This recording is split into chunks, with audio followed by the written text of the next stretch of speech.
it's the next level. So Carly is radicalized, but there has to be a peaceful way to stop her. The desire to become a superhuman cannot be separated from supremacist ideals. Anyone with that serum is inherently on that path. She will not stop. She will escalate until you kill her. Or she kills you. Maybe you're wrong, Zemo. The serum never corrupted Steve. Touché. But there has never been another Steve Rogers, has there?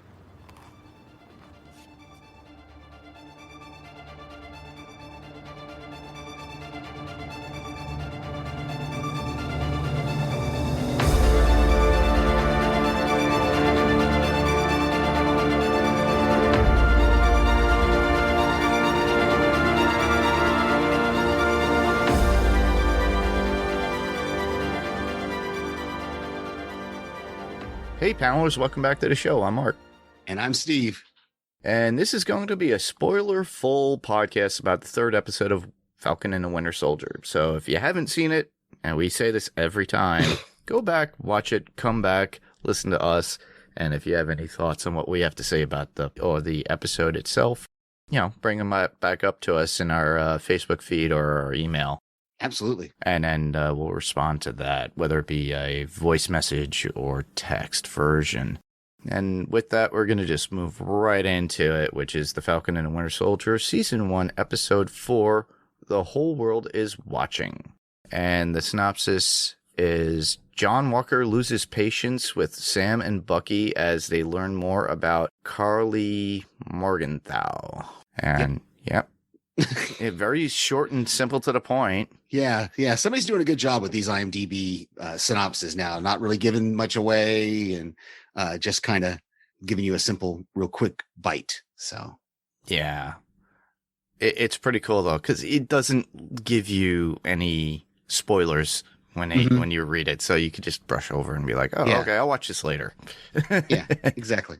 So initial thoughts. Do you have any initial thoughts? Well, I loved it. Once again, I wasn't sold on the show the first couple times I watched the first, it took me 2 watches, the first couple episodes, but now these last 2 episodes, they're just getting better and better. It seems like, and it's really, really, I mean, this one, whoa, there was a lot of stuff in this one. And I can't wait for us to get into the discussion about it.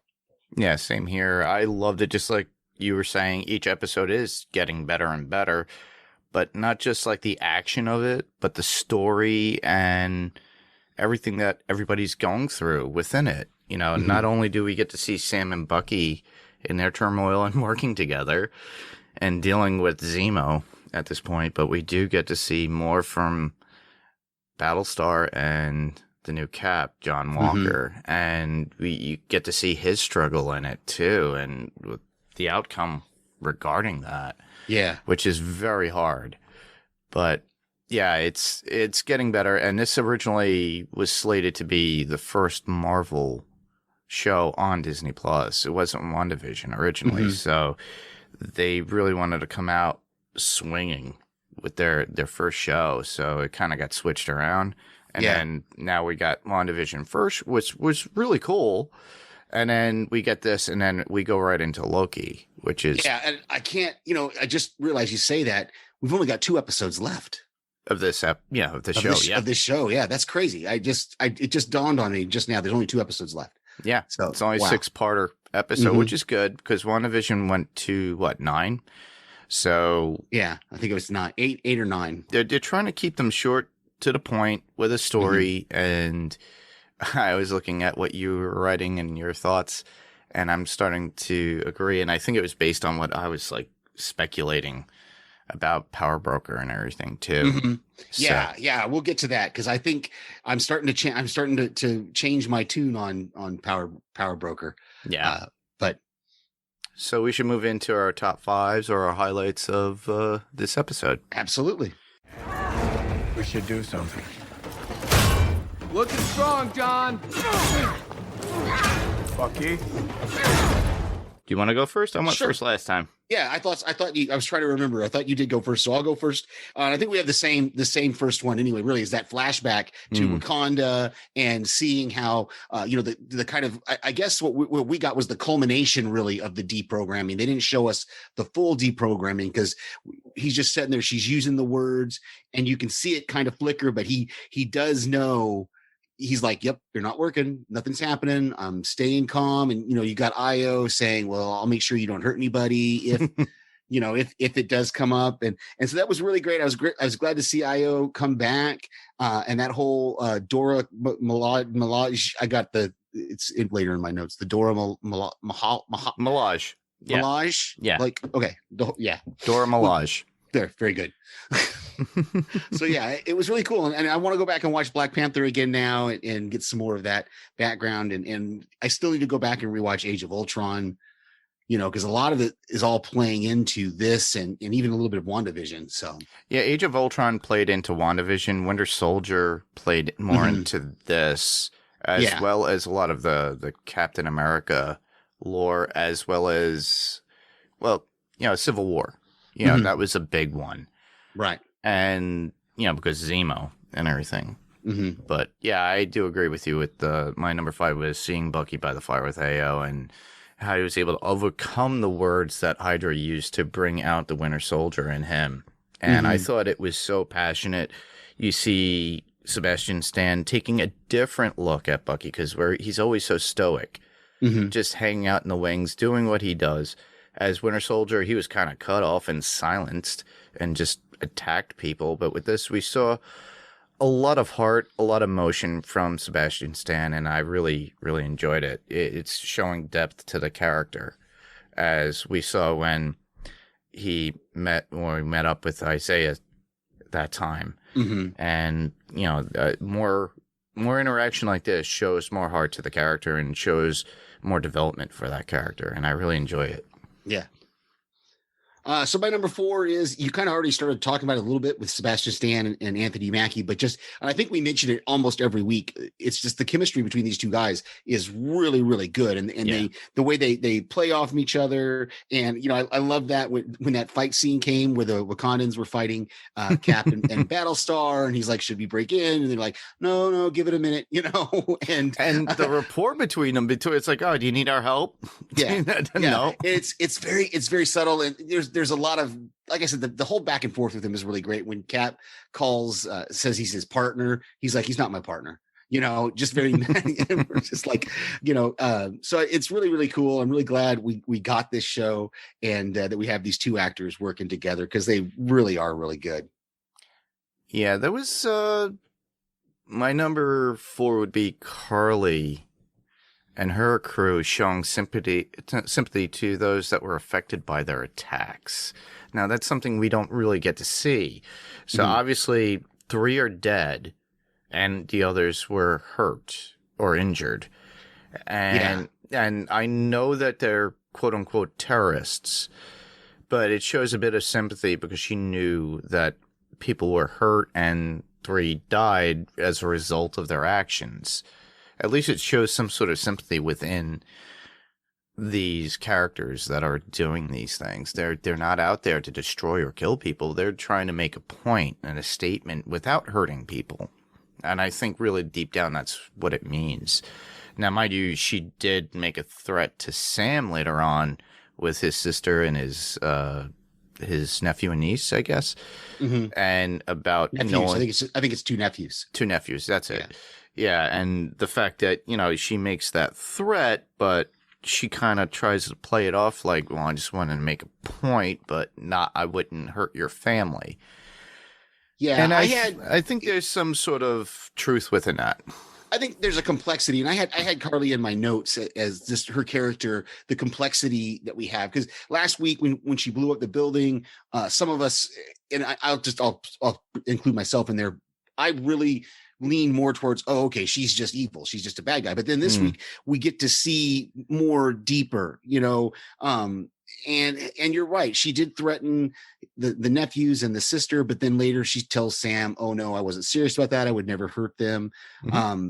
But then she kills Hoskins, And there was a bit of look of concern on her face. Yes. When I that think she happened. just looked to injure him. I don't think she was looking to kill him. Right, because And they wanted to that's- kill Cap. So Yeah. And they wanted to stop them is what it was. oh no, she said she wanted to kill Captain America. Oh, she did. Yeah. So But some people say things out of anger and at that point.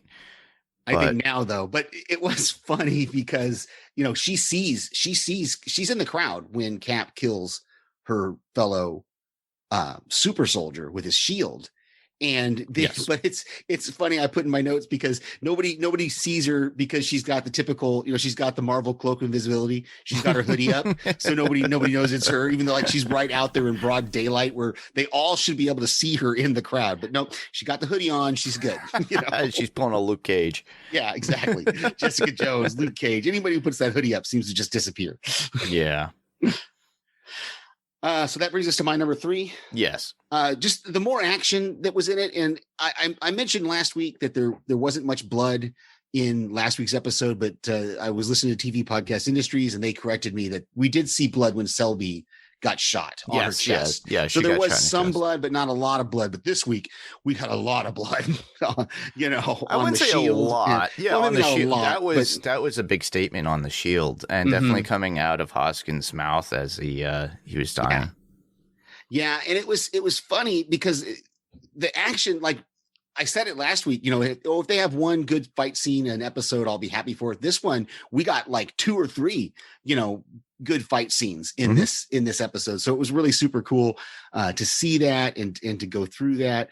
And it wasn't until the second watch that I really started to notice the subtle things that the actor did who's playing John Walker, Wyatt Russell, the kind of subtle things he did before the reveal that he had taken the serum. Mm-hmm. Is, he throws the shield and it sticks into that concrete wall. Mhm. And then as he walks past to pull it out, he's like, his whole body is like trembling. And I didn't notice that until the second watch. And I was like, oh, that should have been a giveaway that he had taken the serum, but of course, then we see him fighting the super soldiers and it's just totally clear. And even Falcon can see it. He's like, what did you do? And yeah, he and knew all that. exactly what he did. And that was a dead giveaway with the shield. Right. I was like, yep, he took it. Yeah, but it just actually confirms though that he didn't have that in him before. Where I was speculating, well, is he secretly hiding it? Correct. But when he finds that one vial that Zemo wasn't able to destroy, and he claims it for himself, and he goes into that turmoil. Yeah. So of taking it and him talking to Lamar about it.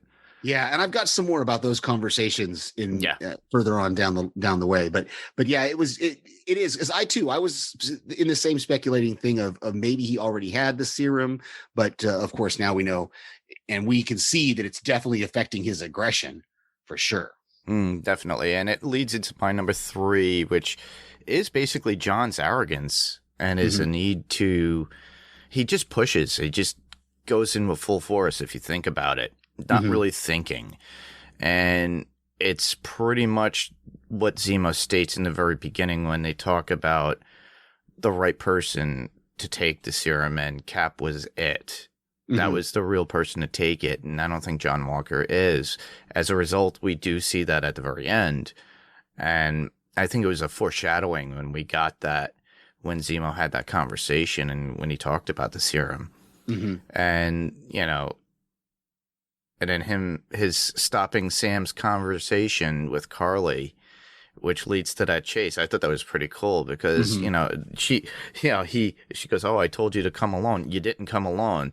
Now I was waiting at that point for him saying, he's my partner. Yeah. Or something like that. Yeah. Yeah. But that didn't happen. I can't wait for that to happen at the very end. So at least they could come to that conclusion of like, all right, we're together.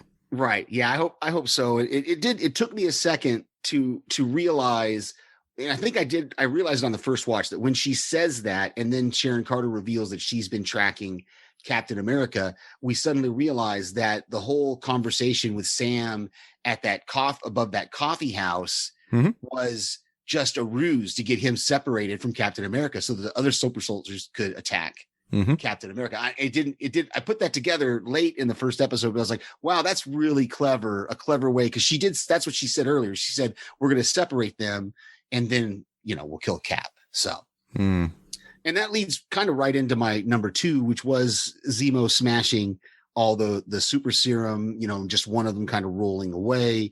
And that heightening of Walker's aggression that we've already seen throughout. But wouldn't Bucky be a successful use of, I mean, I know it was a different serum that Bucky had, and it took him, he had to be deprogrammed and everything, but wouldn't he technically be a successful super soldier?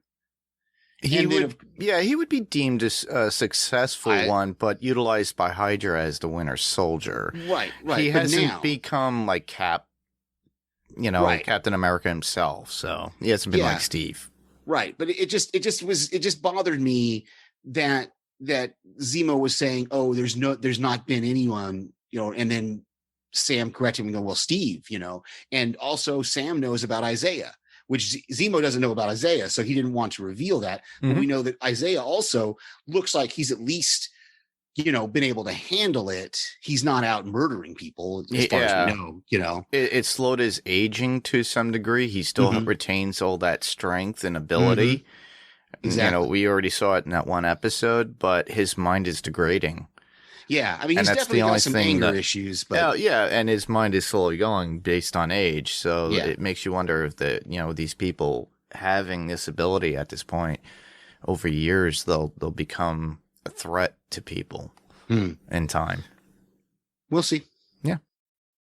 My number 2. Yes. The fight scene between the Dormelage and Flag Smashers and John and Battlestar. And of course, you got Bucky and Sam just watching them going all together at once. And, and the fact that, there's like, oh, you want our help? You want our help? It's like, the scene was really good. It's the action that we've been wanting within the show. And plus that end scene with the fight with the Flag Smashers, John Walker, Lamar Hoskins, Bucky and Sam. But, obviously we get that, bad ending with the Battlestar losing his life.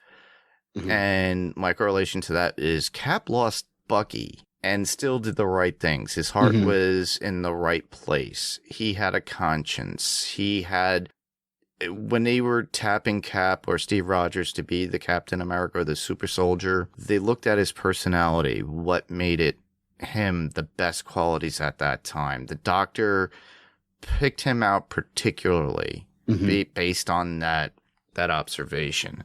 Yeah. They weren't looking for somebody who was great at what they do, just to have good spirit and good thought and good heart.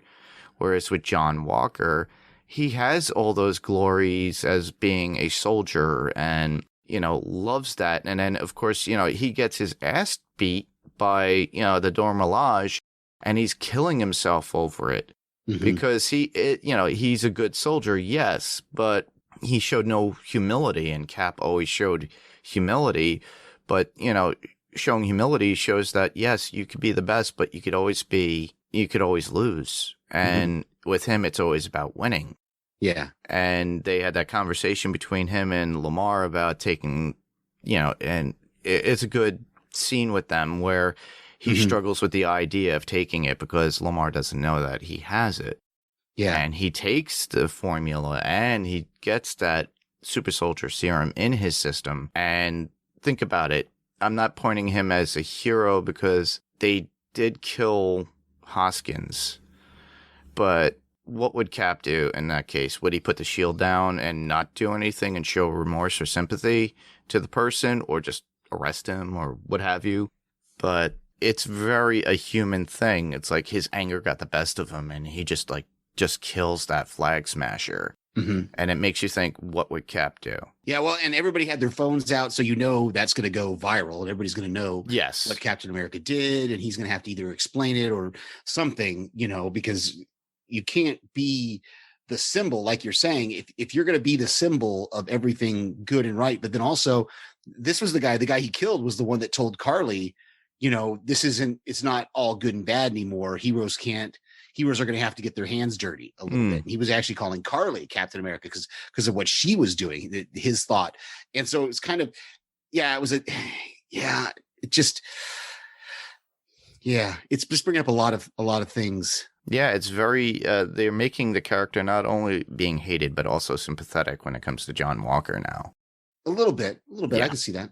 So, so that leads us to my number one. And we've already kind of hinted at it because we've already been kind of talking around it, but it was really cool that Sam and Zemo have this conversation where Zemo asks him, would you take the super soldier serum? And Sam says no very quickly. And Zemo is like, that's interesting that you wouldn't take it. But then later, like you said, we have this same almost identical conversation between Lamar and Walker, where Lamar's like, hell yeah, I'd take it.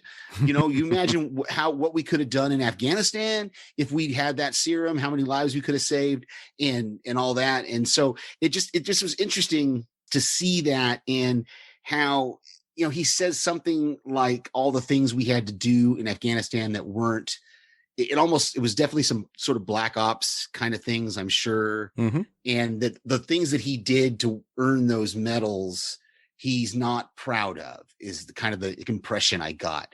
And, but he does, Lamar's the one that says power only brings out who you are.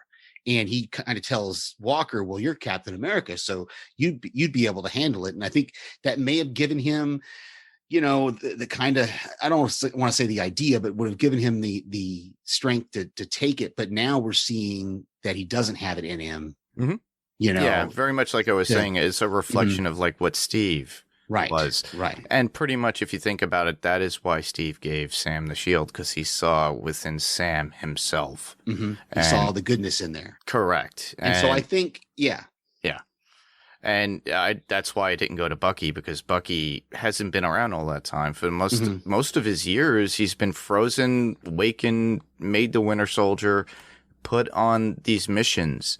Mm-hmm. And it wasn't until AO wound up working with him in Wakanda and getting rid of all that Winter Soldier manipulation within him, but it showed sympathy in his actions when he was the Winter Soldier. He had memories of that came through, and you saw that within that scene. That's why he was crying, because a lot of people died and he affected a lot of people. Now, mind you, would Bucky take it away right away? No, because he's still developing as a character, still developing as a person who has to deal with all this. And it's really interesting. They really give depth to these characters, and we've been getting a lot for the obviously, like WandaVision, we didn't get like 48 to 50 minutes worth of a show. We only got like maybe 35 to 40 at most. So I really enjoy that. Yep. And my number one, well, it just continues on from what I was saying before, that ending scene when John kills the Flag Smasher. And I just thought it was so violent. But to see the blood on the shield at the very end, so symbolic of what was going on. Now it's going to paint John Walker in a bad way. Now, is he going to go run and hide and wear a different costume to hide away from people that are after him? Because I'm pretty sure the world's government are going to be coming after him in some way, or they're going to have to do a lot of media prevention, Yeah, we'll see. I think they're going to find a way to try to spin it. I really do, because he's, acting as a soldier. He's fighting these terrorists. I think they're going to try to find a way to spin it. I don't think he's going to go on. He might, though. You never know. The only time that we ever saw something like that with the shield was at the end fight scene with Tony and Steve at the end of Civil War, where Steve almost pummeled the crap out of Tony, but he stopped. Yeah. And he walked away and dropped the shield. But that was because of their own individual arguments based upon what was going on. And that was about Bucky, too, for the fact that Tony was ready to kill Bucky at that point. He wanted to take him out. Yeah. And we've got a bunch of notes. Yeah, a few notes we haven't talked about yet. Let me see. Zemo, the conversation at the beginning between Zemo and Sam about him shooting Nagel. I laughed every time when he's like, we don't have time to litigate it now. And Sam's like, I got the quote down below what Sam says to him about litigation.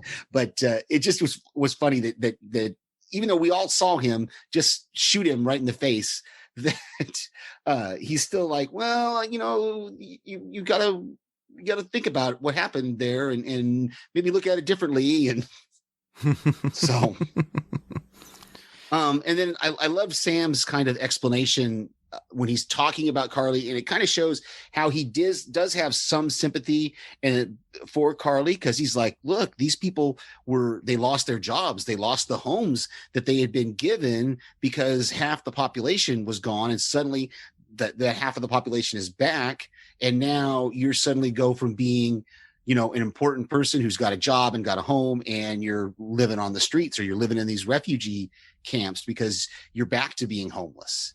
And they had those 5 years of the world's borders being open, everybody helping each other out, because all the countries had lost half their population, and so everybody, it was the whole world. It sounded like, even though Sam was gone as well, he's looked into it, and he knows that, gosh, the world really came together for those 5 years to try to make things work. And now suddenly when the population comes back, it's all back to the way it was before. And these flag smashers don't like that. And then we started to talk about it a little bit. So we can get into it now. We've already kind of talked about Carly, but I'm now with you. I think it might have been your suggestion last week, more leaning towards Sharon Carter could be the power broker. She's got a lot of influence there in Madripoor. She's got access to these satellites. She's tracking people. It looked like she was in some sort of room. And yeah, so I'm now kind of getting on board of Sharon Carter might be the power broker. Well, it's kind of, we mentioned it last week when we talked about that report, how, Sam was saying how he would help her. And then it was like a quid pro quo kind of situation. She's like, oh, okay. Sounds a little bit strange and fishy to me. So, and the fact, like you stated, she's got access to all these satellites. She was able to track Cap. And obviously the power broker we saw, and it goes into my note about how the power broker winds up sending that message to the flag smashers. And that, what was it, a text message or something? Yeah, the guy had it on his phone or something. Yeah, so think about it. She's able to triangulate and get into their phones. I wouldn't be surprised, and that she has changed so much. But, she's utilizing this location. What's the name of it? Madripoor. Yeah.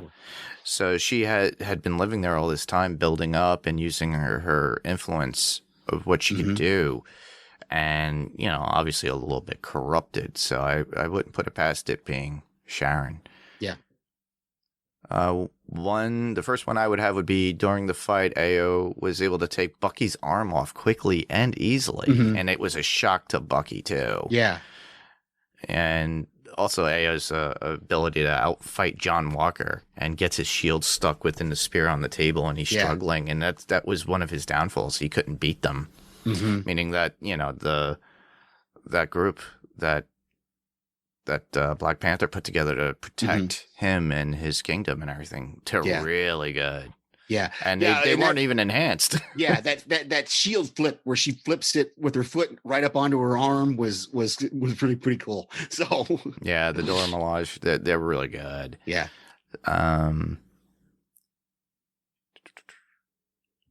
Oh, I think I went through all of them. The only one I would have left would be Zemo's song that he sings at the park in front of the kids. That was an interesting little tune that he was singing. Yeah, Ba Ba Black Sheep, have you any wool? Yes, sir. Yes, sir. 3 bags full. Yeah. Yeah. All right. So we got a couple of quotes here. Yep. So that the first one I got is that one I already kind of talked about with Sam, where he says, "There's nothing to litigate. You straight up shot the man." And I think I have that wrong. I think he did say shot the man in the face. I think. Yeah, I think so. I have to go back and rewatch it. But first one. Well, yeah, the first one I would be from Zemo, and it's a whole conversation. But Zemo starts off saying, "The desire to be a superhuman cannot be separated from a supremacist's ideals. Anyone that serum is inherently on, that has that serum is inherently on that path. She will not stop and escalate to kill her, or she kills you." oh, you to kill her or she kills you. Basically, once they take it, they're going to just do whatever they need to get their things done. And then regarding, that was regarding Carly from Flag Smashers. And then Bucky stating, wrong, Zemo, that never happened to Steve Rogers. And Zemo turns around and says, there has not been a super soldier since Steve Rogers. And that was kind of deep. But the description of the desire to be a superhuman cannot be separated from a supremacist's ideals. Yeah. It shows that people that have that need, very similar to John Walker and him taking the serum and his needs, Yeah. And that we already saw what the downfall with that was. And then my second one is I just have the two is the dorm when he says they don't have any jurisdiction in Latvia. She says the Dormelage jurisdiction wherever the Dormelage find themselves to be. Very good. And it comes from that culture too. We've seen it before within all different Wakandans when we got who was it that was protecting Black Panther? I forgot, but she's always like that. Last one I would have be from Carly herself saying, "You're just a tool for the regimes I'm trying to destroy. At least you don't hide behind a shield." And that was Carly to Sam when they have their meetup and regarding John Walker. And it means that there's a bit of respect there, I think. Yeah, I think so. I think she understands the honorableness of Sam. Correct. All right. Well, had no feedback this week. I have no news. We're just going to skip our podcast recommendations and YouTube recommendations. So we'll move into feedback. Well, for feedback, we have all the normal places that you can bring us feedback. Obviously, if you're listening to this, you're listening to us on your podcast player of choice. We're on. If there's a ability to give us a review on there, please do so. It will notify us, and we would definitely appreciate that on whatever platform you're listening to us. We have a website, which is panelstopixelspodcast.com. We have a Facebook page, which is facebook.com/panelstopixels. We have an email address, panelstopixels1@gmail.com. That's panels to pixels 1, the TO in the middle, and then the number 1 @gmail.com. We also have a YouTube page, which is Panels to Pixels Podcast. You can go there, you can subscribe to us there, and you can give us a thumbs up. Cool. Next week, we will be back with further discussion on the next episode, the penultimate episode. It's already here of the Falcon and the Winter Soldier. And of course, Mark and Jamie will continue to discuss the next episode of Invincible as well. Yeah, and that's really coming along great. Yeah, they're fun. Between these two shows, and actually I mentioned something within our podcast with Jamie regarding Falcon and the Winter Soldier. Nice. And how, the difference between the both. And but they're pretty much the same within comics. Yeah. So where else can listeners hear us? Well, I could be heard right here on Panels to Pixels podcast, as always, but I also could be heard on Adrenaline Cinema podcast and the Pirate Core Entertainment Network. So there we cover action films, adventure films, suspense films, fantasy, what have you. Next episode will be Face Off with Ben and I. And then after that will be Jerry and I covering Sinbad and the Eye of the Tiger. So we're trying to move into a little bit more fantasy. So just to give that aspect, because those are action-packed. And that was a Ray Harryhausen cool movie that I love. Yeah. And Jerry loved it. Very cool. So I can be heard on, I send various voicemails to different podcasts that are our friends. Fear the Walking Dead is back. I'm not going to talk about that show.